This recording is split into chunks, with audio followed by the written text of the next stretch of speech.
प्रभु यशुआ मसीहा के पवित्र नाम से मैं आपका स्वागत करता हूँ। परमेश्वर की हुजूरी में आपका स्वागत है। यहाँ इस चैनल पर हम परमेश्वर के वचनों का अध्ययन करने के लिए मिलते हैं।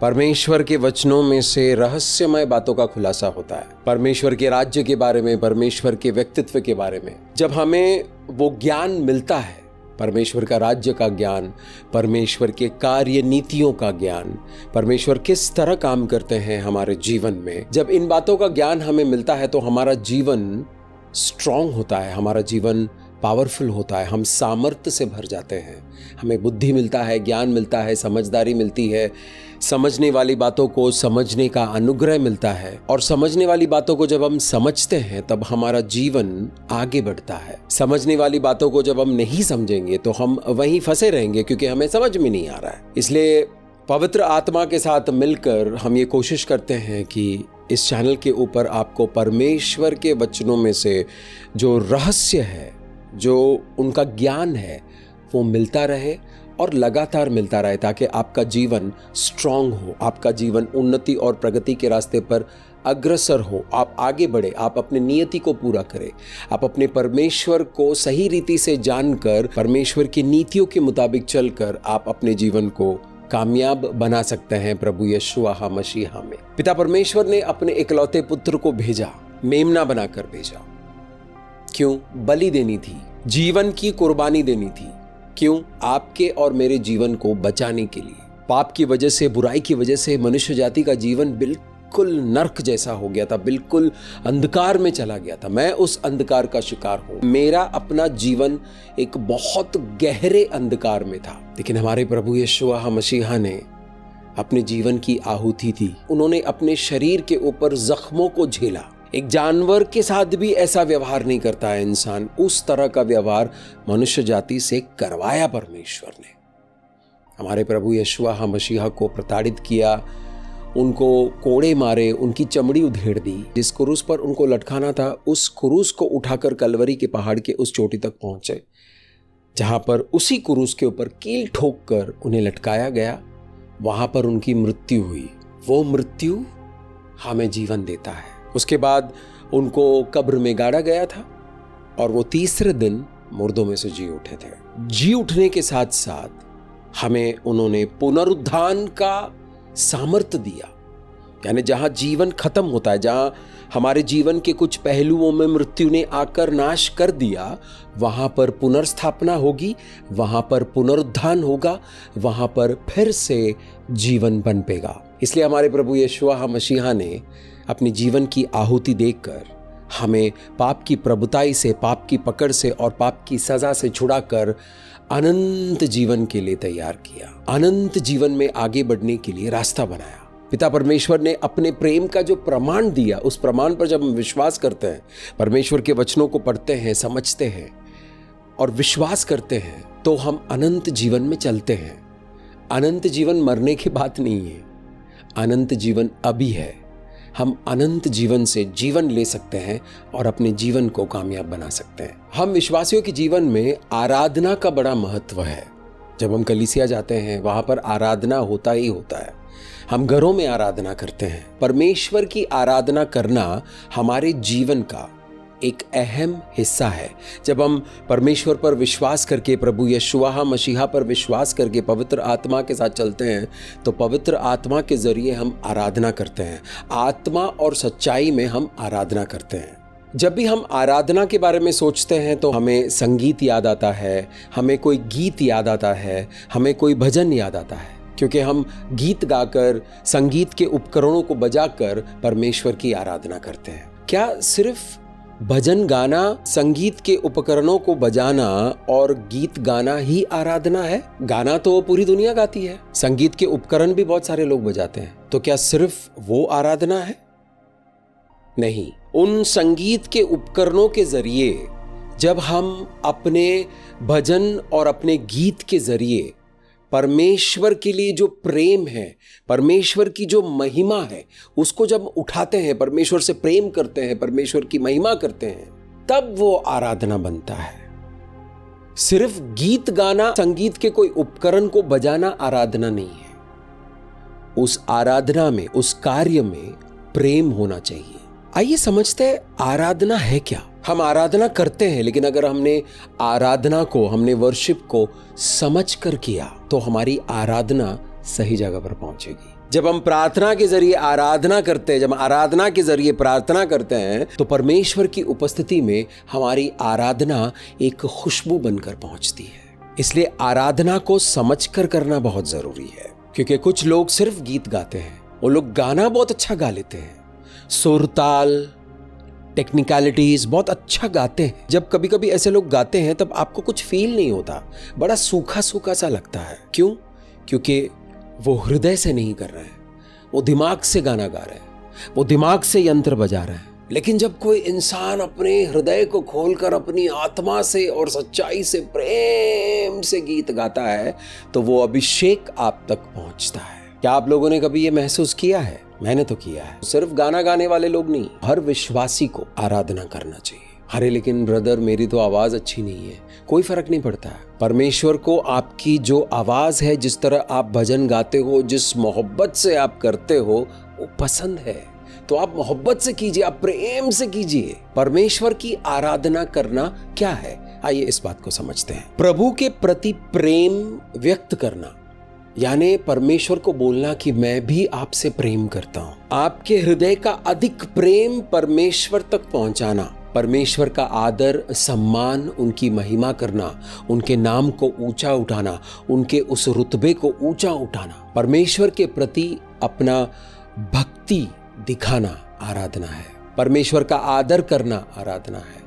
परमेश्वर का सम्मान करना आराधना है। परमेश्वर की महिमा करना आराधना है। परमेश्वर की स्तुति करना, उपासना करना आराधना है। परमेश्वर की प्रशंसा करना आराधना है। अगर मैं सिर्फ गाना गा रहा हूं, उस गाने का बोल मुझे पता है, लेकिन उस बोल के साथ, परमेश्वर के साथ मेरा कोई संबंध नहीं है, तो गाना तो मैं अच्छा गा लूंगा, म्यूजिकल इंस्ट्रूमेंट्स यानी संगीत के यंत्र को भी अच्छे से बजा लूंगा, लेकिन वो आराधना नहीं है। एक बेसुरा आदमी, न सुर है न ताल है, कुछ तो डब्बे पे कुछ पीट रहा है, लेकिन उसका हृदय खुला हुआ है और परमेश्वर को अपने हृदय से कह रहा है कि प्रभु मैं तुमसे प्रेम करता हूं, अधिक प्रेम करता हूं, तेरी प्रशंसा करता हूं, तेरी महिमा करता हूं। तो वो आराधना है। वो हम मनुष्यों को सुनना अच्छा नहीं लगता है, लेकिन परमेश्वर को वो भाता है, परमेश्वर को वो अजीज है, परमेश्वर को वो प्रिय है। इसलिए मेरे प्यारे दोस्त, आराधना किया करो।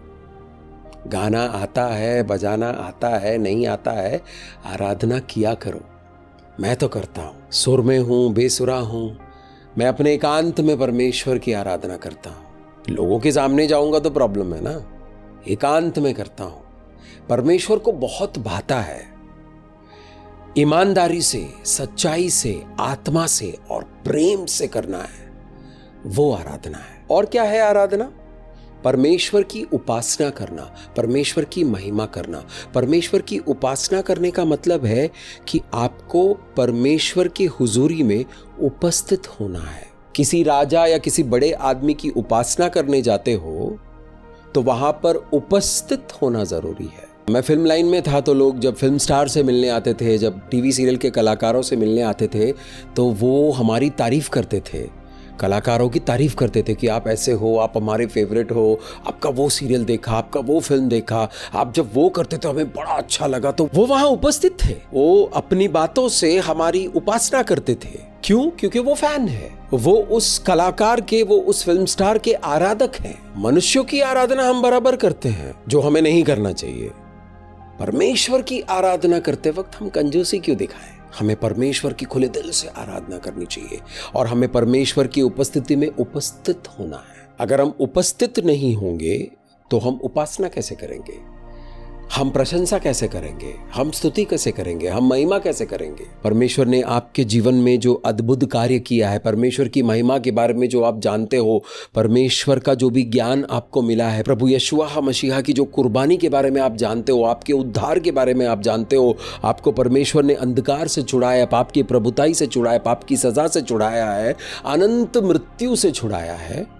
और अनंत जीवन में लेकर आया है, इस बात को सोचकर आराधना करनी चाहिए, इस बात को सोचकर परमेश्वर की महिमा करनी चाहिए, इस बात को सोचकर परमेश्वर को धन्यवाद करते हुए चलना चाहिए। जब हम परमेश्वर को धन्यवाद करते हुए चलते हैं तो परमेश्वर हमें अपनी ओर खींचता है, और परमेश्वर की हुजूरी में जब आप पहुंचते हो, जब आप वहां उपस्थित होते हो, जब आप उपलब्ध होते हो परमेश्वर के लिए, तब आपकी आराधना शुरू होती है। वहां आप परमेश्वर की उपस्थिति में परमेश्वर की महिमा कीजिए, उनकी प्रशंसा कीजिए, उनकी स्तुति कीजिए, उनको धन्यवाद दीजिए। Hallelujah, hallelujah, hallelujah. हजारों, लाखों, करोड़ों स्वर्गदूतों के साथ मिलकर उनकी आराधना कीजिए। वो आराधना उनको अच्छा लगता है। परमेश्वर की आराधना करने के लिए परमेश्वर के उपस्थिति में उपस्थित रहिए, उपलब्ध रहिए। कलीसिया में मैंने देखा है, लोग आराधना कर रहे हैं, सब लोग आराधना कर रहे हैं। कुछ लोग तेरी स्तुति मैं करूं, आराधना करूं दिल से, दिल से, तेरी स्तुति मैं करूं, आराधना। क्यों कर रहे हो? उपस्थिति सब फोन को दिया है। जिस व्यक्ति के साथ मैसेज कर रहे हो, जो YouTube देख रहे हो, वहां पर उपस्थिति है, परमेश्वर की हुजूरी में उपस्थिति नहीं है। वो आराधना नहीं है। वो लोग अपने आप को धोखा दे रहे हैं। परमेश्वर की उपस्थिति में उपस्थित रहिए। अगर आप चाहते हो कि आपकी आराधना खुशबू बनकर परमेश्वर तक पहुंचे, तो आप परमेश्वर के उपस्थिति में उपस्थित रहिए। आप अपना प्रेम व्यक्त करने के लिए जाते हो, आप अपना लव एक्सप्रेस करने के लिए जाते हो, आप अपना थैंक्स गिविंग के लिए जाते हो। आप कितने धन्य हो गए हैं, इसलिए आप धन्यवाद करने के लिए जाते हो परमेश्वर की हुजूरी में। कुछ लोग आराधना करते हैं,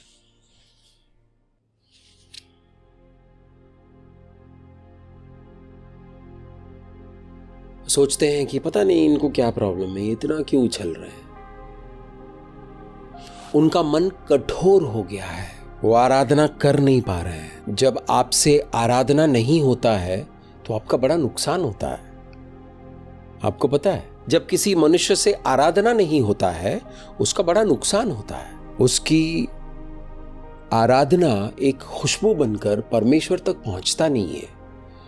परमेश्वर को पता चलता है, ये मुस्तफ़ा का आराधना है, ये इनका आराधना है, ये उनका आराधना है, ये मेरे प्यारे बच्चे का आराधना है, ये मेरे बच्चों का आराधना है। तो उनको आराधना की खुशबू से पता चलता है कि कौन आराधना कर रहा है। अगर किसी इंसान के आराधना की खुशबू पहुंच ही नहीं रही है तो परमेश्वर को पता भी नहीं चल रहा है कि वो आराधना कर रहा है। तो मेरे प्यारे दोस्त, जब आप आराधना में हो तो खुलकर आराधना कीजिए, खुलकर अपना प्रेम परमेश्वर के सामने उंडेलिए, खुलकर परमेश्वर की प्रशंसा को परमेश्वर के सामने उंडेलिए, खुलकर परमेश्वर की महिमा कीजिए। आसपास लोग क्या देख रहे, क्या कर रहे हैं, उसकी आपको पड़ी नहीं होनी चाहिए।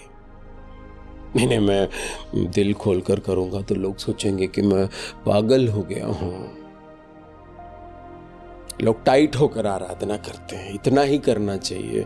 2 गाना खड़े होकर करेंगे, 2 गाना बैठकर करेंगे, 2 गाना लेट कर करेंगे। आराधना करने वाला वर्शिप लीडर ने एक एक्स्ट्रा गाना ले लिया तो घड़ी देखना शुरू कर देंगे। अरे 4 गाने होते हैं, ये 5वां ले लिया, कमाल है। ऐसे लोग आराधक नहीं है। उनका न्याय करना हमारा काम नहीं। हम अपने आप को टटोल कर देखेंगे, हम दूसरों के बारे में नहीं सोचेंगे, हम अपने बारे में सोचेंगे। क्या मैं उपस्थित होता हूं परमेश्वर की उपस्थिति में? यानी परमेश्वर राजाओं के राजा, प्रभुओं के प्रभु उपस्थित हो गए हैं, क्या मैं उनके सामने उपस्थित हूं? जब आप आराधना करते हो तो परमेश्वर आपकी आराधनाओं पर अपना सिंहासन सजाता है। अगर हम आराधना नहीं करते हैं यहोवा परमेश्वर का, ब्रह्मांड को बनाने वाले परमेश्वर का, तो आपके जीवन के सिंहासन पर परमेश्वर बैठे नहीं है, किसी और को बिठा रखा है, कोई और आकर बैठा है। जब हम आराधना करते हैं तो हमारे जीवन के सिंहासन पर परमेश्वर आकर बैठते हैं। परमेश्वर का नाम, परमेश्वर का सिंहासन लगता है। जब परमेश्वर का सिंहासन मेरे जीवन पर लगता है तो परमेश्वर का सामर्थ्य, परमेश्वर का साधन, परमेश्वर का प्रेम, परमेश्वर का अनुग्रह, बहुत सारी चीजें मेरे जीवन में आनी शुरू होती है।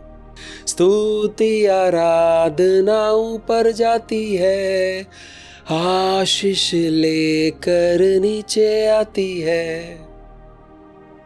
यानी वहां पर कुछ आदान प्रदान हो रहा है, वहां पर कुछ जा रहा है तो कुछ आ रहा है। आप कुछ भेजोगे नहीं तो कुछ आएगा नहीं। आराधना करो, खुल के करो, दिल से करो, उपस्थित और उपलब्ध होकर करो। Be available and be present when you worship the Lord. हम किसी साधारण इंसान के या साधारण इसके उसके आराधना करने के लिए नहीं पहुंचते हैं। जब हम यहोवा परमेश्वर की आराधना करते हैं, इस ब्रह्मांड को बनाने वाले परमेश्वर की आराधना करते हैं। उनका आदर और उनका सम्मान होना चाहिए। जब आप उस परमेश्वर के सामने खड़े हो और अपने फोन पे लगे हुए हो तो आप उस परमेश्वर का निरादर करते हो। किसी आराधना करने वाले को देखकर आप हिकारत की नजर से देखते हो, आपके मन में हिकारत आ रहा है उस आराधक को देखकर, तो आप उस परमेश्वर का निरादर करते हो। क्योंकि जिन बातों का, जिन लोगों का परमेश्वर आदर करता है, अगर आप उनका निरादर करोगे तो आप परमेश्वर का निरादर करते हो। परमेश्वर देख रहा है, देख रहा है, न्याय नहीं कर रहा है लेकिन देख रहा है। न्याय होगा, न्याय के समय पर न्याय होगा। जिस दिन हम परमेश्वर के सामने खड़े होंगे, किताबें खुलेंगी, तब होगा। जिस परमेश्वर ने हमें प्रेम दिया है, जिस परमेश्वर ने हमारे जीवन का उद्धार किया है, जिस परमेश्वर ने हमें अंधकार से निकालकर उजियाले में ले आया है, जिस परमेश्वर ने हमें कंगाली से निकालकर संपन्नता में ले आए हैं, जिस परमेश्वर ने हमें बिल्कुल गरीबी से निकालकर धन्य बनाया है, उस परमेश्वर की आराधना करना तो बनता है। प्रभुओं के प्रभु, राजाओं के राजा, सृष्टिकर्ता, सर्वप्रथम, परम प्रधान, सर्वव्यापी, सब कुछ जानने वाला, सर्वशक्तिमान, उस परमेश्वर की आराधना करना तो बनता है। वो हमारे आराधनाओं का योग्य है। हम ऐसे लोगों की आराधना करते हैं, ऐसे संस्थाओं की आराधना करते हैं, ऐसे चीजों की आराधना करते हैं जिसकी योग्यता भी नहीं है, फिर भी हम करते हैं। हमें नहीं करना चाहिए। हमें जो योग्य है उसकी आराधना करनी चाहिए। परमेश्वर चाहते हैं कि आपको ट्रेन करें और आपको सिखाए, तो आपको उपलब्ध होना पड़ेगा, आपको उपस्थित होना पड़ेगा। नहीं तो ना टीचिंग होगी ना ट्रेनिंग होगा। प्रशिक्षण कैसे लोगे? किसी ट्रेनिंग सेंटर में आप जाओगे नहीं तो आप ट्रेन कैसे होगे? नहीं, सब कुछ मैं अपने घर में बैठ के कर लूंगा बोलेगा तो नहीं होगा। कुछ चीज़ों के लिए आपको कहीं और जाकर उपलब्ध होना पड़ेगा, उपस्थित होना पड़ेगा। बहुत लोग परमेश्वर को पूछते, प्रभु मेरा इस्तेमाल करो, मेरा इस्तेमाल करो। इस्तेमाल करने के लिए आपको उपलब्ध होना पड़ेगा, आपको उपस्थित होना पड़ेगा। जब आप परमेश्वर के लिए उपस्थित होते हो, जब आप परमेश्वर के लिए उपलब्ध होते हो, तो आप परमेश्वर के आराधक हो। सिर्फ गाना गाने से या किसी संगीत के यंत्र को बजाने से आराधना पूरी नहीं होती है। आराधना पूरी तब होती है जब आप परमेश्वर के लिए उपलब्ध होते हो और परमेश्वर के लिए उपस्थित होते हो। You are a worshipper when you are available for God and when you are present for the Lord. Then you are a real worshipper. आप अपने जीवन से आराधना करते हो। प्रभु मेरे जीवन से तुझे महिमा मिले, मेरे जीवन से तेरी स्तुति हो, मेरे जीवन से तेरा आदर हो, मेरे जीवन से तेरा सम्मान हो, मेरे जीवन से तेरा प्रेम प्रकट हो, मेरे जीवन से तेरा सामर्थ्य प्रकट हो। ये आराधना का एक हिस्सा है। आपके जीवन से आप परमेश्वर की आराधना करते हो। भजन गाना है, संगीत के यंत्र भी बजाना है और उपलब्ध भी होना है और उपस्थित भी होना है। अपने जीवन को एक जिंदा बलि बनाकर परमेश्वर के वेदी के ऊपर चढ़ाना है कि प्रभु आप लो मेरे जीवन को, आप करो जो करना है। मैं उपलब्ध हूं, मैं उपस्थित हूं।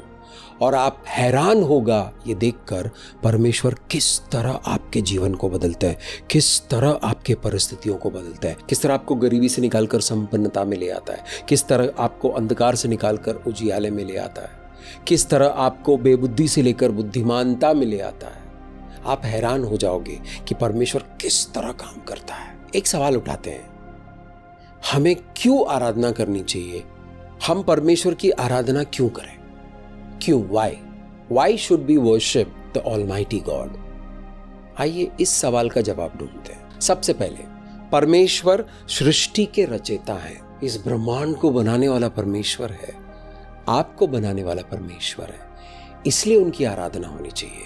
हर वो चीज जो जीवित है वो आराधना करे। अगर वो आराधना नहीं करेंगे तो पत्थर आराधना करना शुरू करेंगे, पत्थर महिमा करना शुरू करेंगे। जिस दिन जमीन आराधना करना शुरू करेगा, इंसान को छुपने की जगह नहीं मिलेगी, क्योंकि जमीन ने अगर उछल उछल के आराधना करना शुरू किया तो वहां पर भूचाल आएगा, वहां पर भूकंप आएगा और इंसान उस मिट्टी में मिल जाएगा। सोचो, पहाड़ उठ के नाचना शुरू कर दे, हालेलुया हालेलुया, सारे पहाड़ उठकर नाचना शुरू कर दे, सारे पत्थर उठकर नाचना शुरू कर दे, सारी मिट्टी उठकर नाचना शुरू कर दे परमेश्वर की महिमा में, उस सभा के लगेगा आपको खत्म हो जाएगा मानव जाति। इसलिए परमेश्वर का आराधना तो बनता है, क्योंकि वो सृष्टि के रचयिता है। क्या होता है जब आप सृष्टि के रचयिता की आराधना करते हो? तो जब आप सृष्टि के रचयिता की आराधना करते हो तो उस सृष्टि के रचयिता और आपके बीच में एक संबंध बनता है,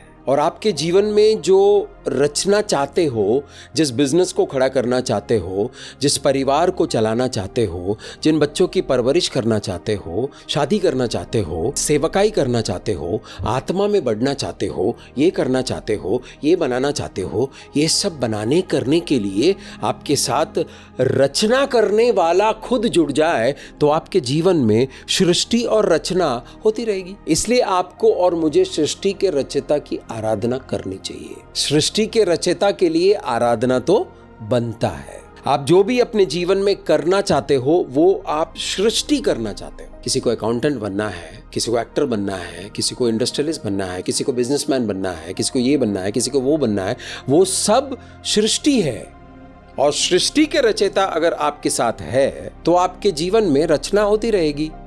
जब आप आराधना करते हो तब क्रिएटर के साथ, तब सृष्टि के रचयिता के साथ आपका संबंध बनता है। दूसरा पॉइंट, परमेश्वर अनंत है, यानी कभी खत्म नहीं होता है, अनलिमिटेड है। मैंने जीवन में एक काम किया, वो फेल हो गया, मुझे शक्ति चाहिए और मुझे और साधन चाहिए, तो मैं उस अनंत परमेश्वर के पास जाऊंगा जो सर्वदा का है, प्राचीन से लेकर अब तक है और हमेशा रहेगा, हमेशा हमेशा रहेगा। मुझे मदद की जरूरत है, कभी मेरा भाई जगह पर नहीं है, मेरा दोस्त जगह पर नहीं है, मेरा पिता, मेरा माता, मेरे यार दोस्त, मेरा मेंटोर, मेरा पास्टर जगह पर नहीं है। मेरा परमेश्वर हमेशा रहेगा, क्योंकि वो अनंत है, वो कभी खत्म नहीं होगा।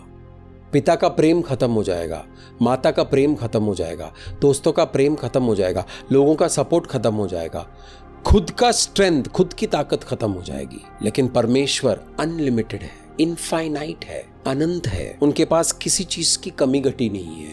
तो जब हम उनकी आराधना करते हैं तब हम उनके साथ जुड़ते हैं और उनके पास जो है वो हमारे पास ट्रांसफर होता रहता है।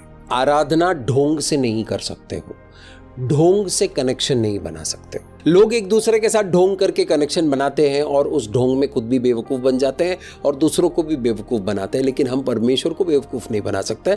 परमेश्वर ढोंगी को पहचानता है, तो ढोंगी के साथ परमेश्वर का कोई कनेक्शन नहीं है। वो ढोंग दिखा सकता है ढोंगी कि मेरे पास परमेश्वर का कनेक्शन है, मेरे पास ये है, मेरे पास वो है, लेकिन उसके जीवन को देखेगा तो आपको वो फल नजर नहीं आएगा, क्योंकि कागज के फूलों में से खुशबू नहीं आती है, मोम के फल खा नहीं सकते। और परमेश्वर को किसी ने बनाया नहीं है, परमेश्वर का कोई अंत नहीं है। परमेश्वर को किसने बनाया नहीं है, परमेश्वर का कोई अंत नहीं है।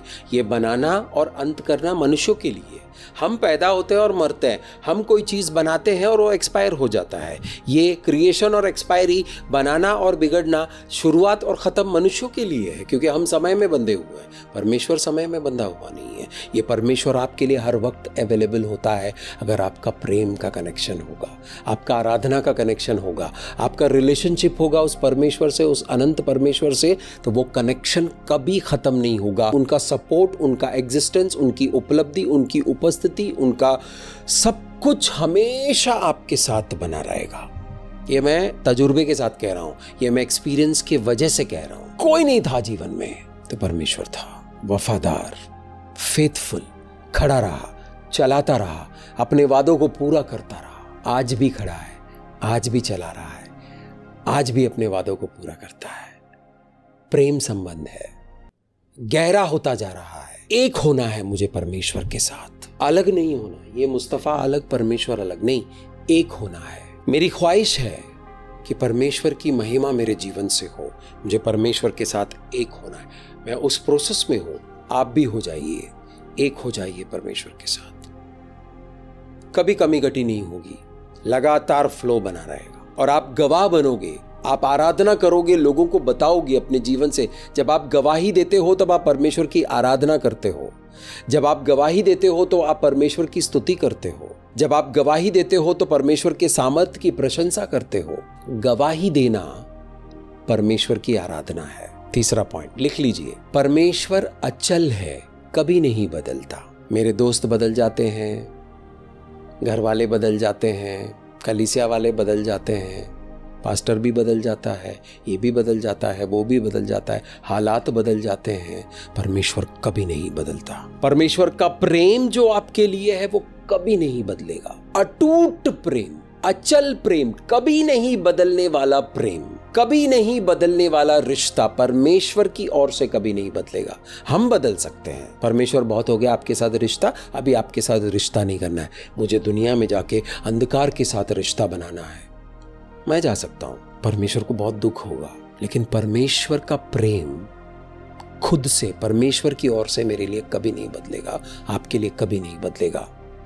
परमेश्वर नहीं बदलने वाला शक्ति है, परमेश्वर नहीं बदलने वाला पिता है। उनके बारे में जो भी आप जानते हो, जो भी आप सीखते हो, जो भी आपने समझा है, जो बुद्धि आपने ली है, जो ज्ञान आपने लिया है, वो सब वैसे के वैसे ही रहेगा। इनफैक्ट आपको और ज्यादा मिलता रहेगा, क्योंकि परमेश्वर कभी नहीं बदलता। इंसान बदलते हैं। आज मन इधर लगा हुआ है तो इधर है, कल उधर लग गया तो ये बेकार हो गया। तब तक ये बहुत अच्छा था, इधर मन भर गया, वाह वाह वो देखो, तू क्या है, हट, वो देखो कमाल है, वाह वाह वाह वाह वाह वाह, उधर मन भर जाएगा, तीसरा किधर चला जाएगा। वफादारी भी ऐसी इंसान की, वफादारी यहाँ रहती है, फिर यहाँ मन भर गया तो कहीं और वफादार हो गए। परमेश्वर बदलता नहीं है, उनकी वफादारी नहीं बदलती, उनकी ईमानदारी नहीं बदलती है, उनकी धार्मिकता नहीं बदलती है, उनकी शक्ति नहीं बदलती है, उनका प्रेम नहीं बदलता है, उनकी उपस्थिति नहीं बदलती है। परमेश्वर अचल है। तो उस अचल परमेश्वर, नहीं बदलने वाला परमेश्वर के उस अद्भुत रूप को जब आप देखते हो तो आपके मन से आराधना निकलता, वाह क्या बात है प्रभु। मेरे जीवन में इन 13 सालों में बहुत लोग आए गए, उसके पहले के जीवन में बहुत सारे लोग आए गए, लेकिन परमेश्वर लगातार बने हुए हैं, वो बदलते नहीं है। प्रभु ये सब लोग चले गए, अब क्या करूं? कोई बात नहीं, मैं हूं ना, मैं काफी हूं, मेरा अनुग्रह काफी है तुम्हारे लिए मुस्तफा। मेरे इस अनुग्रह में चलते रहो और अपने जीवन को आगे बढ़ाते रहो, नियति तक पहुंचते रहो, मैं तुम्हारे साथ हूं। जब आप कनेक्शन बनाते हो, जब आप रिश्ता बनाते हो तो आपको ये सब दिखाई देगा। ये सब देखने के बाद आपका मन आराधना के लिए ही करेगा। लोग जब आपको पूछे इतनी आराधना क्यों करते हो, क्यों नहीं करूं मैं उस मेरे महान परमेश्वर की आराधना, क्यों नहीं करूं मैं वो आराधना? आप लोग जानते नहीं हो, इसके लिए आप आराधना नहीं करते हो। मैं तो जानता हूं अपने परमेश्वर को, इसके लिए मैं उसकी आराधना करता हूं। यीशु मसीह ने उस समारिया औरत से कहा था, तुम उस खुदा की आराधना करते हो जिसको तुम जानते भी नहीं हो, लेकिन हम उस खुदा की आराधना करने वाले लोग हैं जिसको हम जानते हैं, हमारा रिश्ता है। किसने बोला वहाँ चलो, वहाँ तुम्हारा काम हो जाएगा, चले गए, कोई रिश्ता नहीं है, कोई अटैचमेंट नहीं है, कोई कनेक्शन नहीं है, चढ़ावा चढ़ा दिए, दान दे दिया, डोनेशन दे दिया, ये दे दिया, सोना दे दिया, पैसा दे दिया, वापस आ गए, ये पहन लिया, वो पहन लिया, इधर पहन लिया, इधर पहन लिया, हाँ कुछ नहीं होगा। ये सब कर चुका हूं मैं। मेरे शरीर पे 6-6, 7-7 तावीज हुआ करती थी, मैं हर धाम पर घूमता था, लेकिन वहां परमेश्वर नहीं था। परमेश्वर की इच्छा थी कि परमेश्वर मेरे मन में आकर रहे। जब तक मैंने परमेश्वर को मन में जगह नहीं दी, तब तक मेरी खोज चलती रही। जिस दिन परमेश्वर ने मुझे छुआ और कहा कि मुझे अपने मन में आने दो, मैंने जगह दे दी, प्रभु आ जाओ, क्योंकि मैं बहुत सूखा हुआ हूं, बंजर हो चुका हूं, बेजार हो चुका हूं, मेरे जीवन को लो और चलाओ। तब से अब तक वो बदले नहीं है। तो क्या ब्रदर आपको परमेश्वर के साथ चलते चलते तकलीफ हुआ है? बिल्कुल हुआ है। चैलेंजेस आएंगे, रोड़े आएंगे, तकलीफें आएंगे, लेकिन उन तकलीफ़ों में वो बदलते नहीं हैं, वो आपको लेकर चलते हैं, नए नए आइडियाज़ देते हैं, नए नए तरीके देते हैं, नई नई चीज़ें सिखाते हैं आपको और आपको चलाते हैं। तो जब आप उस परमेश्वर की आराधना करते हो तो उस परमेश्वर का अनुग्रह आपको मिलता रहता है, उस परमेश्वर की उपस्थिति, आप उस परमेश्वर जो नहीं बदलता है उसके लिए उपलब्ध रहते हो और उपस्थित रहते हो, तो आपको वो सारी चीज़ें मिलती रहती है। चौथा पॉइंट, परमेश्वर आत्मनिर्भर है, यानी परमेश्वर को किसी से लेने की जरूरत नहीं है। क्यों? परमेश्वर ने सृष्टि की रचना खुद से की, यानी जो भी आप लेने देने की बात करते हो, यानी जो भी है, जो भी दिखता है, जो नहीं दिखता है, वो सब परमेश्वर ने बनाया है, यानी सब कुछ उन्होंने बनाया है। उनको किसी चीज की कमी घटी नहीं है, वो आत्मनिर्भर है। और उस आत्मनिर्भर सर्वसंपन्न परमेश्वर, सेल्फ सफिशिएंट गॉड, सर्वसंपन्न परमेश्वर के साथ जब मैं जुड़ जाता हूं और मैं उस आत्मनिर्भर परमेश्वर पर निर्भर हो जाता हूं, तो मेरे जीवन में कोई कमी घटी नहीं होती है, मेरे जीवन की कमी घटियां दूर हो जाती है। अगर आप अपने जीवन की कमी घटियों को दूर करना चाहते हैं तो सर्वसंपन्न परमेश्वर के साथ रिलेशनशिप बनाइए, आराधना कीजिए और एक हो जाइए, आप भी सर्वसंपन्न हो जाओगे। पांचवा पॉइंट, परमेश्वर सर्वशक्तिमान है, सर्वशक्तिमान परमेश्वर है, यानी दुनिया, इस ब्रह्मांड में ऐसा कोई शक्ति नहीं है जो परमेश्वर के शक्ति के ऊपर हो। यानी आपको कोई दुष्ट आत्माएं सता रही है, आपको कोई बीमारी सता रही है, आपको अशुद्ध आत्माएं सता रहा है, आपको बुरा सोच सता रहा है, आपको कुछ चीजें जो है, जो शक्तिशाली है, जो आपको सता रही है, आप इस सर्वशक्तिमान परमेश्वर के हुजूरी में आ जाइए, इस सर्वशक्तिमान परमेश्वर की उपलब्धि में आ जाइए, इस सर्वशक्तिमान परमेश्वर की उपस्थिति में आ जाइए। आपको उनकी शक्ति मिलती रहेगी। उस शक्ति को देखकर ये छोटी छोटी शक्तियां सब भाग के खड़े हो जाएंगे, हर घुटना टिकेगा, हर सर झुकेगा प्रभु यशुआ मसीहा के सामने, ब्रह्मांड को बनाने वाले परमेश्वर के सामने हर वो शक्ति झुकेगा। जब आप उस शक्ति के साथ एक हो जाओगे तो आप में और उनमें कोई अंतर नहीं रहेगा। जब शक्तियां आपको देखेंगे तो आपके अंदर सर्वशक्तिमान की शक्ति दिखाई देगी, तो आपके साथ कुछ करने के लिए नहीं आएंगे, भाग जाएंगे। ऐसे सर्वशक्तिमान परमेश्वर के साथ जब आप कनेक्शन बनाते हो, जब आप उपलब्ध हो जाते हो, जब आप उपस्थित हो जाते हो, जब आप आराधना करते हो, तो करते करते आपका रिश्ता इतना स्ट्रॉन्ग हो जाता है, कोई ताकत आपका बाल भी बांका नहीं कर सकता। दुनिया का चाहे वो कितना भी बड़ा शक्ति क्यों ना हो, सर्वशक्तिमान परम प्रधान के सामने उनकी कुछ नहीं चलेगी। इसलिए हमें परमेश्वर की आराधना करनी चाहिए। सर्वशक्तिमान परमेश्वर की आराधना तो बनता है मेरे दोस्त, बनता है, हक है, उनको हक है आराधना लेने का, क्योंकि एक ही है जो आराधना के लायक है, बाकी सब पानी कम चाय है, सब बेकार है। एक ही शक्ति है जो आराधना के लायक है, वो है परम पिता परमेश्वर, सर्वशक्तिमान परमेश्वर, यहोवा। यहोवा का मतलब है मैं हूं। वो कहता है कि मैं हूं, मेरा क्या नाम रखोगे तुम? मैं हूं। मूसा ने कहा आपका नाम क्या है? क्या बोलूं मैं जाके? किसने भेजा है? बोलो मैं हूं ने भेजा है, सर्वशक्तिमान परमेश्वर ने भेजा है। जाओ बोलो, राजाओं के राजा ने भेजा है। जब राजाओं के राजा कुछ बोलता है तो इस दुनिया के राजाओं को मानना पड़ेगा, वरना मनवा देंगे वो। हाँ, मनवा देंगे। सर्वशक्तिमान परमेश्वर, आपको बिजनेस करने के लिए शक्ति चाहिए, आपको परिवार शुरू करने के लिए शक्ति चाहिए, आपको अपने बीमारी से बाहर आने के लिए शक्ति चाहिए, आपको तंदुरुस्त होने के लिए शक्ति चाहिए, आपको तंदुरुस्त बने रहने के लिए शक्ति चाहिए, आपको अच्छी बुद्धि के लिए बुद्धि की शक्ति चाहिए, आपको अच्छे ज्ञान के लिए ज्ञान की शक्ति चाहिए, आपको अच्छे काम करने के लिए अच्छे आइडियाज़ की शक्ति चाहिए, आपको कुछ ईजाद करने के लिए इन्वेंशन की शक्ति चाहिए, अपनी बात पहुंचाने के लिए बोलने की शक्ति और करिज्मेटिक पावर चाहिए। शक्ति सिर्फ कुश्ती लड़ने के लिए नहीं चाहिए, आपको अपने जीवन में कुछ चीजें सहने के लिए शक्ति चाहिए। सर्वशक्तिमान परमेश्वर आपको हर किस्म की शक्ति दे सकता है, हर तरह की शक्ति उनके पास है। आपको अपने परिवार की रक्षा करने की शक्ति चाहिए, आपको अपने देश की रक्षा करने की शक्ति चाहिए, आपको अपने ईमान की रक्षा करने की शक्ति चाहिए, आपको अपनी मनस्थिति की रक्षा करने की शक्ति चाहिए। सबकी रक्षा करता है और सभी क्षेत्रों की रक्षा करने की शक्ति सर्वशक्तिमान परमेश्वर के पास है। जब आप उस सर्वशक्तिमान परमेश्वर की आराधना में विलीन हो जाओगे, आप आराधना करोगे, आत्मा और सच्चाई के साथ जुड़ जाओगे, तो आपको वो सारी शक्ति मिलती रहेगी। एक बार मिलेगी, फिर से मिलेगी, और मिलती रहेगी, मिलती रहेगी, मिलती रहेगी। अब आते हैं छठे पॉइंट पर। परमेश्वर सर्वदर्शी है, यानी परमेश्वर को सब कुछ मालूम है।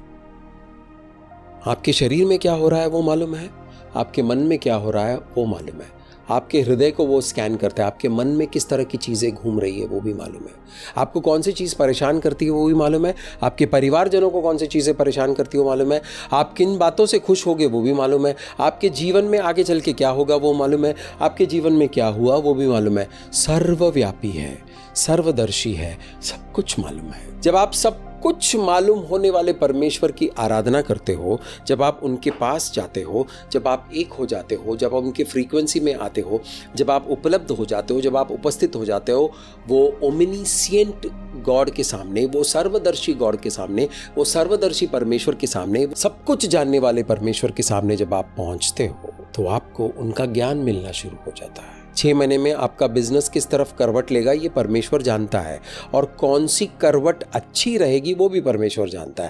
यानी पवित्र आत्मा के साथ मिलकर जब आप काम करते हो तो पवित्र आत्मा आपको उन्नति और प्रगति की ओर लेकर जाता है।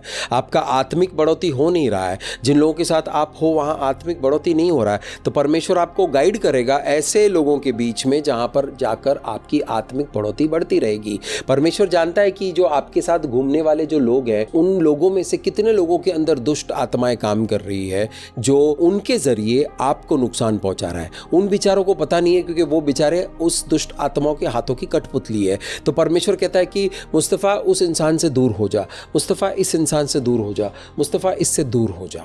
तो मैं दूर हो जाता हूं। क्यों? परमेश्वर को पता है वहां क्या चल रहा है। मुझसे कहा दूर होने के लिए, इसका मतलब मेरे भलाई के लिए बोल रहा है। बिना सवाल जवाब किए दूर हो जाओ। हाँ, अगर आप बोलोगे प्रभु मुझे दिखाओ कि वो लोग कौन है, तो परमेश्वर आपको दिखाएंगे। देखकर आप डर जाओगे तो देखने से पहले सोच लो कि जो दिखाने वाला है परमेश्वर, वो डरावना भी हो सकता है। जब भी मैंने पूछा परमेश्वर से कि प्रभु दिखाओ, तो वो दिखाते हैं। सब कुछ जानने वाला, हर दवाई का फॉर्मूला परमेश्वर जानता है, हर मैथमेटिक्स का फॉर्मूला परमेश्वर जानता है। साइंस को अभी तक जो पता नहीं चला है वो भी परमेश्वर जानता है। विज्ञान को अभी तक जो पता नहीं चला वो भी परमेश्वर जानता है। डॉक्टरों को जो नहीं मालूम है वो परमेश्वर जानता है। प्रोफेसर को जो नहीं मालूम है वो परमेश्वर जानता है। माता पिता को जो नहीं मालूम है वो परमेश्वर जानता है। आपको जो नहीं मालूम है वो परमेश्वर जानता है। तो ये सर्व जानने वाला, सब कुछ जानने वाला, सर्वज्ञानी परमेश्वर के साथ जब आप जुड़ते हो तो आपको ज्ञान मिलता है, प्रकाशन मिलता है। वो सारी चीज़ें आपको उपलब्ध की जाती है, आपको मिल जाता है जिसकी ज़रूरत आपको है आपके जीवन को उन्नति और प्रगति की ओर ले जाने के लिए। आपके बारे में जो आप नहीं जानते हो वो परमेश्वर जानता है। आप परमेश्वर से पूछिए, प्रार्थना में पूछिए, बार बार पूछिए। जब तक आपको जवाब नहीं मिलता तब तक पूछते रहिए कि प्रभु आप मुझे किस नज़रिए से देखते हो, क्योंकि आप मेरे बारे में सब कुछ जानते हो। मैं कौन हूँ ये आप जानते हो, मैं क्या कर सकता हूँ ये आप जानते हो, मैं जो कर रहा हूँ उसमें मैं कामयाब नहीं हो रहा, तो मुझे बताओ कि मुझे क्या करना है। और आराधना कीजिए, आराधना कीजिए, आराधना कीजिए, आराधना कीजिए, उस परमेश्वर की आराधना कीजिए। वो आपको प्रकाशन देते रहेंगे आपके बारे में। जिस दिन आपको पता चलेगा परमेश्वर ने आपको किस तरह बनाया है, आप किस तरह की सृष्टि हो, परमेश्वर किस नज़रिए से देखते हैं, आपके जीवन की सभी डाउट्स जो हैं, जो शंकाएं हैं, वो दूर हो जाएगी। सारा कन्फ्यूजन दूर हो जाएगा, आपका विश्वास एकदम मजबूत हो जाएगा और आप कॉन्फिडेंस और हियाव के साथ, कॉन्फिडेंस के साथ, आप बोल्डनेस के साथ आगे बढ़ोगे। 7वां पॉइंट है परमेश्वर सर्वभूत है, यानी परमेश्वर सब जगह पर हो सकते हैं। दुनिया में, सृष्टि में, ब्रह्मांड में ऐसा कोई जगह नहीं है जहां पर परमेश्वर नहीं हो सकता है। परमेश्वर चाहे तो वो किधर भी आ सकते हैं। आपका बच्चा घर से बाहर गया है, आपको पता नहीं कहाँ है, किन लोगों के साथ है, किस परिस्थिति में है, क्या कर रहा होगा, क्या खा रहा होगा। आप परमेश्वर की आराधना कीजिए तो परमेश्वर आपके बच्चे के पास पहुंच जाएंगे, उसको संभाल कर लेकर आएंगे। हर जगह पर है परमेश्वर। आपका एक ट्रक निकला है मुंबई से बिहार, वो ट्रक पर आप परमेश्वर से प्रार्थना करके प्रोटेक्शन बोल दीजिए, वो ट्रक परमेश्वर की सुरक्षा में पहुंचेगा बिहार। परमेश्वर कहता है कि जिस रास्ते पर तुम चल के फायदेमंद होंगे वो रास्ता मैं तुम्हें बताऊंगा, मैं तुम्हारा मार्गदर्शन करूंगा और मैं तुम्हें चलाऊंगा ताकि तुम अपने जीवन में फायदेमंद हो जाओ। यशायाह की पुस्तक 48 के 17। परमेश्वर कहता है कि मुझे सब कुछ मालूम है तो मैं तुम्हें सिखाऊंगा। मेरे प्यारे दोस्त, अगर आपको किसी चीज़ के बारे में जानकारी चाहिए, अगर आपको नॉलेज चाहिए, आप जानना चाहते हो, आप परमेश्वर के करीब आ जाओ, आराधना करते रहो उस परमेश्वर की। उनके जितने आप करीब होते रहोगे उतना आपका आंख खुलता रहेगा और आपको चीज़ें दिखनी शुरू हो जाएगी। हमारा परमेश्वर कहीं भी कभी भी पहुंच सकता है। एक साथ करोड़ों लोगों के साथ रह सकते हैं, एक साथ करोड़ों लोगों को एक साथ दर्शन दे सकते हैं। यहां पे भी हो सकता है, इस वक्त अमेरिका में भी हो सकता है। ऐसे कैसे? उनका सामर्थ्य है, उनका पावर है। 8वां पॉइंट, परमेश्वर बुद्धिमान है, सर्वज्ञानी है, सर्वोत्तम ज्ञान है उनके पास।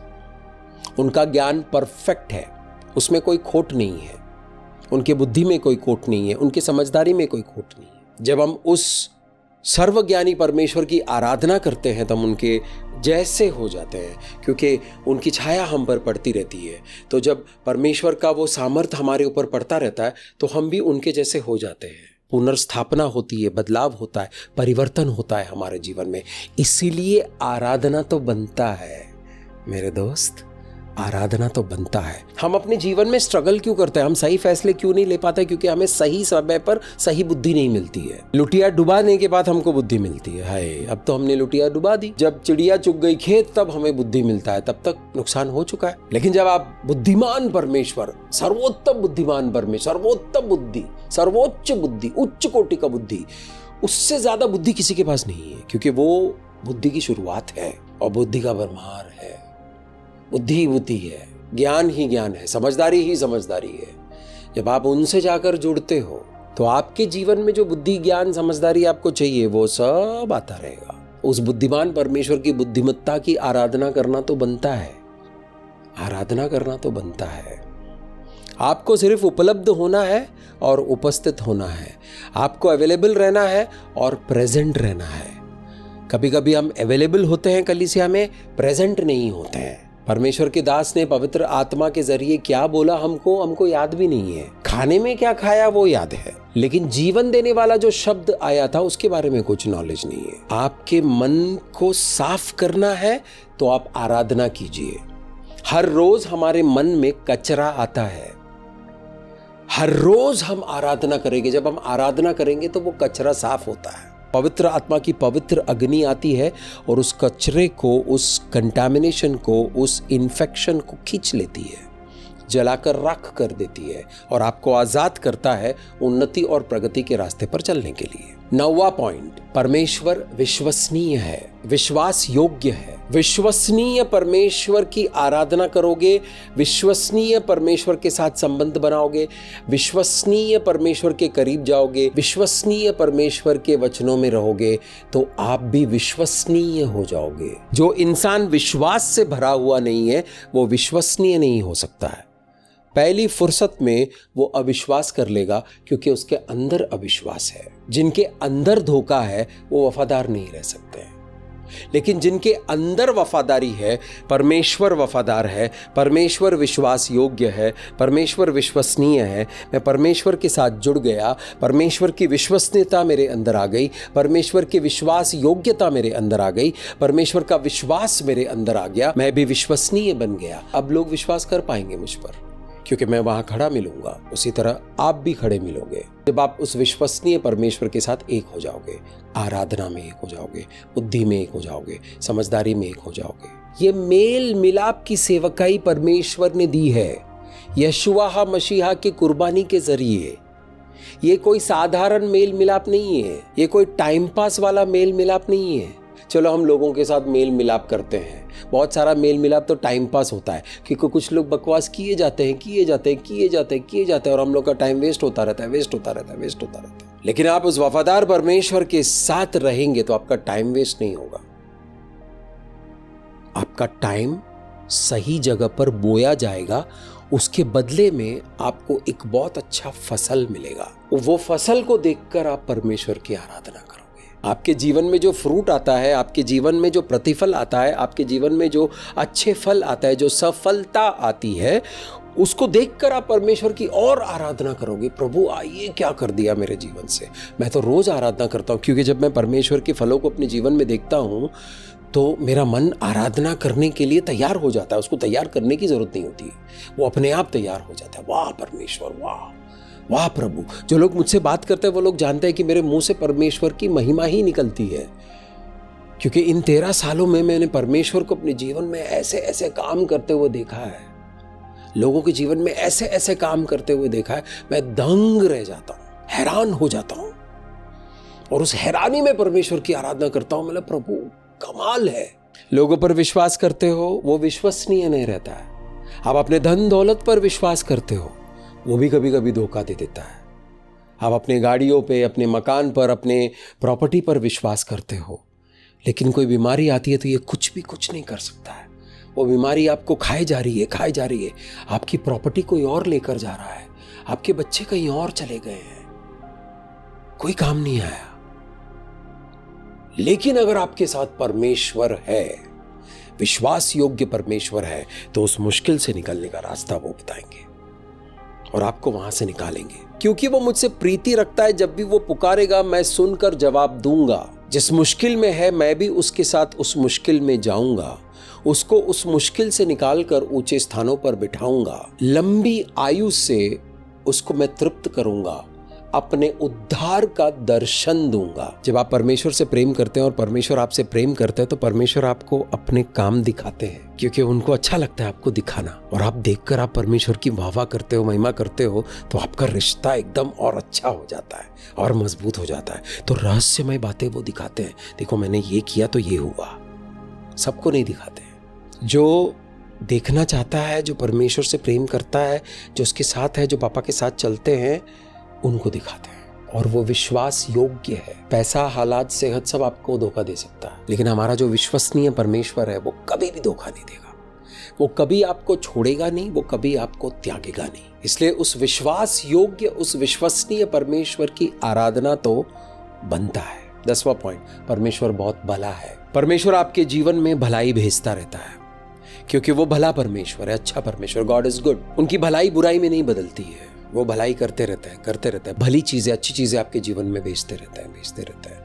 वो चाहते हैं कि आप और स्वर्ग में जितनी भी अच्छाई है वो सब आपके जीवन में आए, वो चाहते हैं। परमेश्वर का वचन कहता है कि जो किसी आंखों ने देखा नहीं है, किसी मन ने कभी तसव्वुर नहीं किया, ऐसी भली चीजें, अच्छी चीजें परमेश्वर ने निकाल कर रखा है। किसके लिए? उन लोगों के लिए जो परमेश्वर से प्रेम करते हैं। कौन ऐसे लोग हैं जो परमेश्वर से प्रेम करते हैं? वो लोग जो परमेश्वर की आराधना करते हैं, वो लोग जो परमेश्वर की महिमा करते हैं, वो लोग जो परमेश्वर का आदर करते हैं, वो लोग जो परमेश्वर को प्रेम करते हैं, वो लोग जो परमेश्वर की उपासना करते हैं, वो लोग जो परमेश्वर के लिए उपलब्ध होते हैं, वो लोग जो परमेश्वर के लिए उपस्थित होते हैं। लोग तो बहुत है दुनिया में, लेकिन उपलब्ध होने वाले लोग कम है, उपस्थित होने वाले लोग कम है, प्रेम करने वाले लोग कम है। परमेश्वर तो पूरी दुनिया से प्रेम करता है, लेकिन परमेश्वर से पलट के प्रेम करने वाले बहुत कम है। अच्छे परमेश्वर के साथ जुड़े रहोगे तो शुभ कहलाओगे। इसका आना शुभ है,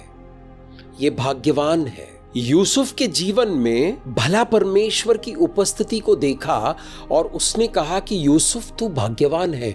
Joseph you are so fortunate. लोगों को आप भाग्यवान नजर आओगे, तुम तो लकी हो, तुम तो भाग्यवान हो। लोगों को लक दिखता है, लोगों को भाग्य दिखता है, लेकिन हमको परमेश्वर की उपस्थिति दिखाई देती है। हमें परमेश्वर की उपस्थिति में आना है, उपलब्ध रहना है और उपस्थित रहना है। परमेश्वर हमेशा उपस्थित रहता है हमारे लिए, क्योंकि वो चाहते हैं कि अपने बच्चों को अपने पास रखे, सुरक्षित रखे, उनको भली चीजें दे, उनका जीवन शुभ हो, उनका आना आशीषित हो, उनका जाना आशीषित हो, वो घर में आशीषित हो, वो बाजार में शुभ हो। 11वां पॉइंट, परमेश्वर न्यायकारी है, न्याय करने वाला परमेश्वर है। आपके साथ अन्याय नहीं होने देंगे। समय दीजिए परमेश्वर के न्याय को आने के लिए। आपके साथ अन्याय नहीं होने देंगे। न्याय होगा, परमेश्वर के समय पर होगा। परमेश्वर के काम करने की रीतियां अलग है। न्याय देने वाला परमेश्वर है। हम लोग अन्याय करने वाले लोग हैं।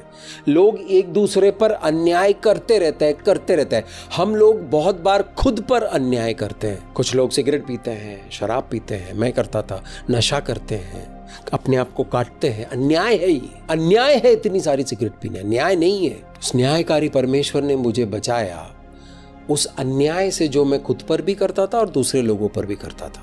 इसलिए लोगों से न्याय की उम्मीद मत रखना, इस दुनिया से न्याय की उम्मीद मत रखना, परमेश्वर से न्याय की उम्मीद रखो। अगर आप परमेश्वर के न्याय के खोजी हो, परमेश्वर का न्याय आपके जीवन में आएगा। आपके दुश्मन कामयाब नहीं होंगे। न्याय करने वाले परमेश्वर के साथ एक हो जाओगे, आप भी न्याय करने वाले हो जाओगे।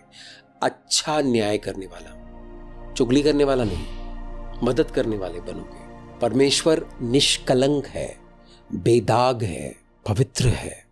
जब हम परमेश्वर के साथ जुड़ जाते हैं, हम भी बेदाग होते हैं। कलंकित थे, गंदे तरीके से, कलंक ही कलंक था, कुछ था ही नहीं। वहां से निकलकर शुद्ध करते करते करते करते समय लगता है, करते करते करते करते आप परमेश्वर के पास रहिए। उस निष्कलंक परमेश्वर को, उस न्यायाधीश परमेश्वर को, न्याय करने वाले परमेश्वर की जब आप आराधना करते हो तो आपके जीवन में सही न्याय होता है, अन्याय होना बंद होता है। आपके जीवन में, आपके जीवन में, आपके परिवार में, आपके दोस्तों में, आपके परिसर में, आपके कलीसिया में अन्याय होना बंद हो जाता है।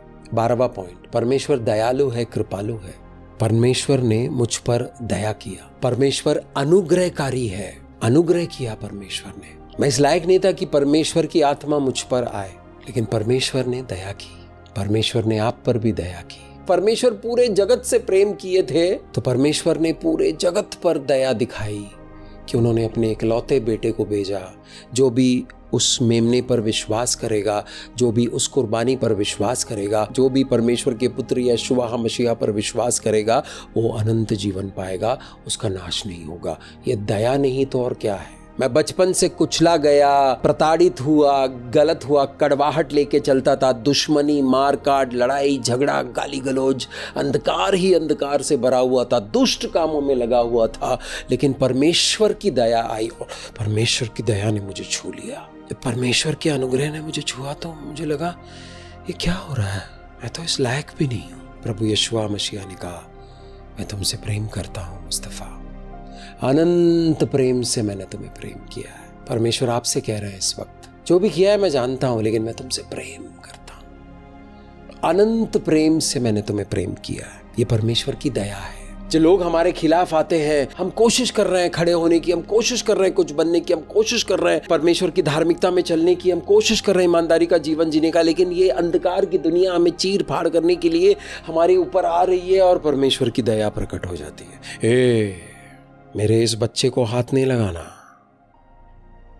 वो सब ऐसे हो जाते हैं, हाँ परमेश्वर आ गए हैं, इसके साथ परमेश्वर घूमते हैं। ऐसे अपवित्र आत्माओं को, दुष्ट आत्माओं को परमेश्वर की आत्मा दिखाई देता है तो दूर हो जाते हैं। मैं अयोग्य था परमेश्वर के वचनों को सिखाने का, तो दूर, परमेश्वर के वचनों को बोलने का अयोग्य था। मेरे अंदर कोई योग्यता नहीं थी, कोई क्वालिफिकेशन नहीं था कि मैं परमेश्वर के वचनों को पढ़ूं, समझूं और दूसरों को सिखाऊं, लेकिन उनका अनुग्रह हुआ। साउल मसीह लोगों को मारने वाला एक आदमी था, वो मारने के लिए जा रहा था। प्रभु यहोशू मसीह का पवित्र आत्मा के जरिए साउल पर अनुग्रह हुआ और प्रेरित पौलुस बन गया। झगड़ा करने वाला, शराब पीने वाला, नशा करने वाला, अश्लील चीजें करने वाला, अश्लील बातें बोलने वाला, गंदगी में रहने वाला, अंधकार को पसंद करके वहां रहने वाला मुस्तफा अब प्रेरित मुस्तफा हो गया। प्रेरणा किसकी थी? पवित्र आत्मा की। कैसे आया वो? अनुग्रह से आया।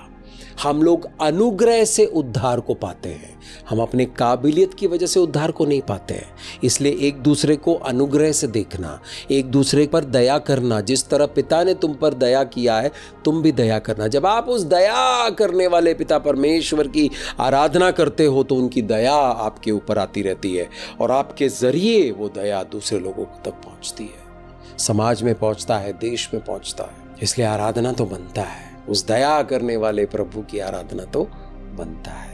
एक लड़का अपने पापा से कहा कि पापा, आपके मरने तक का मैं वेट नहीं कर सकता हूं, आपकी दौलत का मेरा हिस्सा जो है मुझे दे दो, मुझे जाना है। पापा प्रेम करते थे अपने बेटे से, दुखी हुए लेकिन पापा ने दे दिया।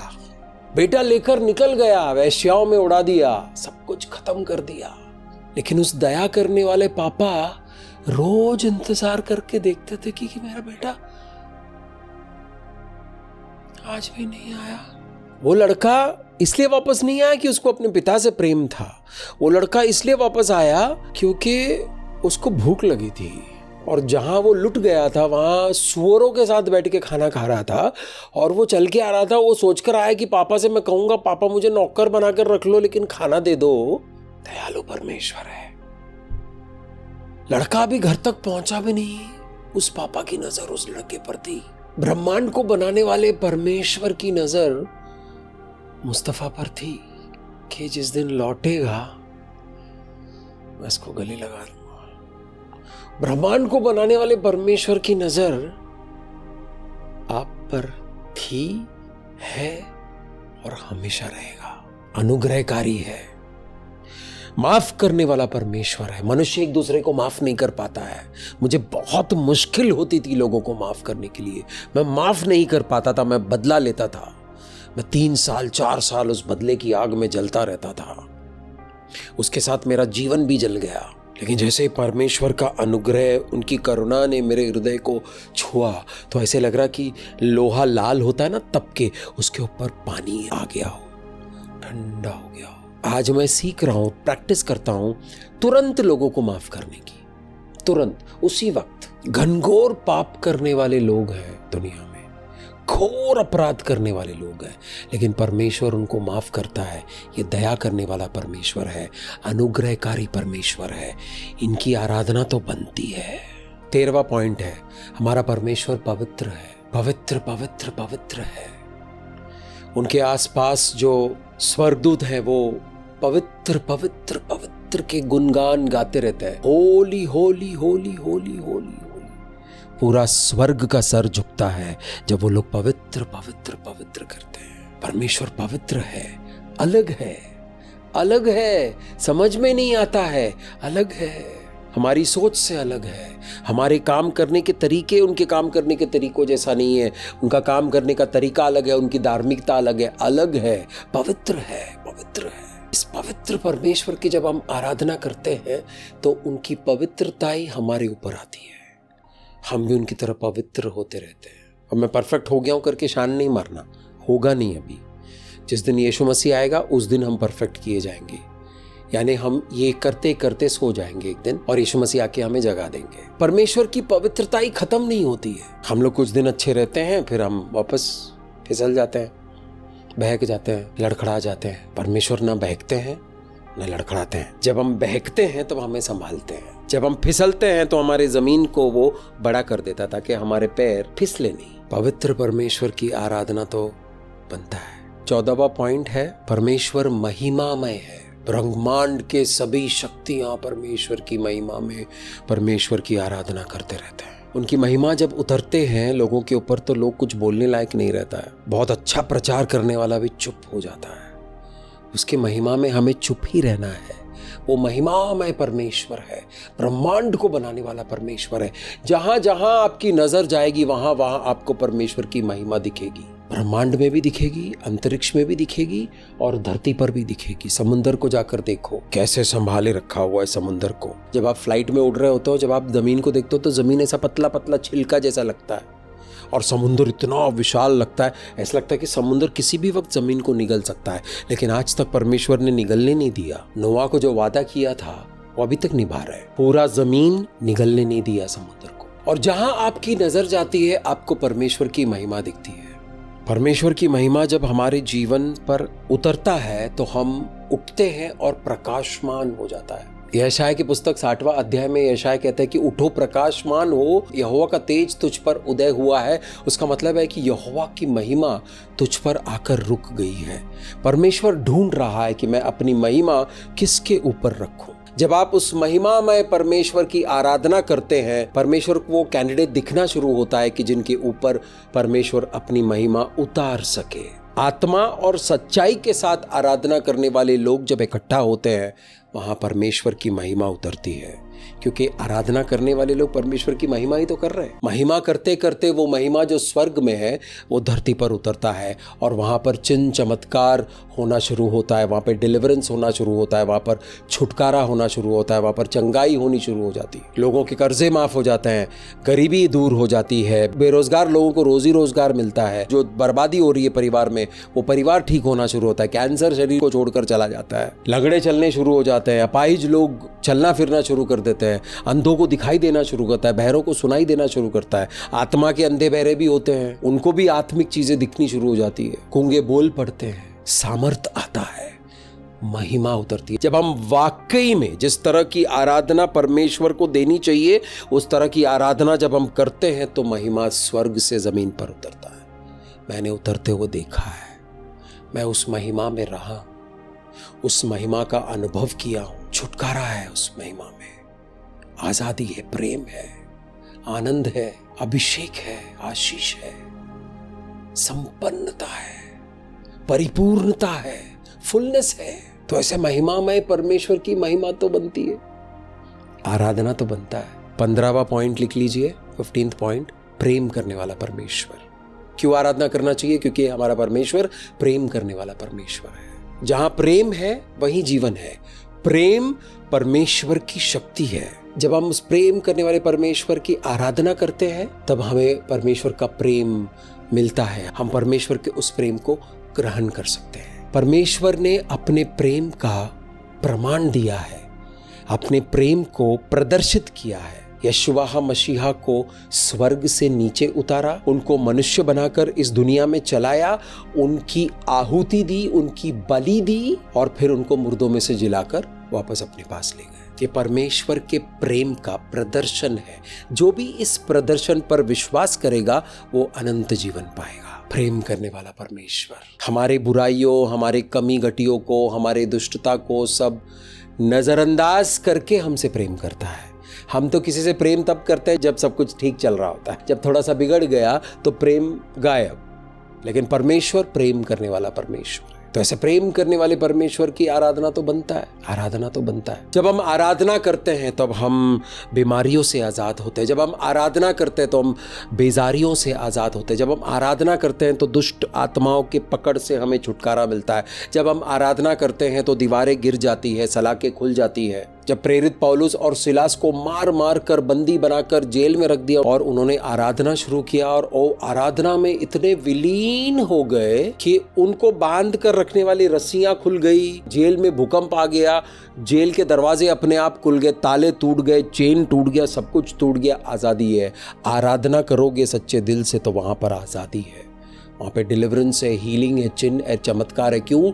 आराधना जब आप करते हो तो परमेश्वर स्वर्ग से आपके उस जगह पर उतरते हैं, अपने सिंहासन पर आकर विराजमान होते हैं। आपकी आराधनाओं पर जो सिंहासन बना हुआ उस सिंहासन पर राजाओं के राजा, प्रभुओं के प्रभु बैठते हैं। जब वो वहाँ बैठ जाते हैं तो आपका जीवन उनके नज़रों से छुप नहीं सकता, आप उनके नज़रों से छुप नहीं सकते हो, आपकी परिस्थितियाँ उनकी नज़रों से छुप नहीं सकता है, आपके खिलाफ आने वाले दुश्मन उनकी नज़रों से छुप नहीं सकता है, आपके ऊपर जो बीमारी आपको जान से मारने की कोशिश करे, आपको खाने की कोशिश कर रही है, आपको बंदी बनाकर रखा हुआ, वो लोग छुप नहीं सकते हैं। तो जब परमेश्वर सब चीज़ देख रहे हैं तो परमेश्वर उसका निवारण भी करना शुरू करता है।